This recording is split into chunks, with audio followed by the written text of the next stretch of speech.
আমার সন্তান আমার জানাজাটা পড়তে পারে, আমার জন্য দোয়া করতে পারে, রাব্বির হামহুমা কামা রাব্বায়ানি সগীরা। একটা নেককার সন্তান যদি মার জন্য বাবার জন্য হাতরা উঠাইয়া দোয়া করে, এই দোয়া আল্লাহ তাআলা কবুল করেন, তার মা বাবার কবরে আযাব মাফ করে দেন। কল সুবহানাল্লাহ। এই জন্য নেককার সন্তান, নেককার সন্তান, নেককার সন্তান তৈরি করে দেওয়া প্রত্যেকটি মুমিন মুসলমানের জন্য ফরজ। ঠিক আছে, ফরজ।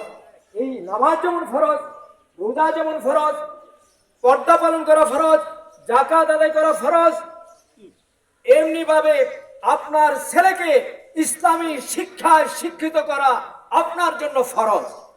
যদি এই ব্যাপারে আপনি অবহেলা করেন, কাল কিয়ামতের ময়দানে আপনার আমার আল্লাহর কাঠগড়ায় আসামি হিসাবে দাঁড়াতে হবে। এজন্য আমাদের ছেলেমেয়েদেরকে যেন আমরা ইসলাম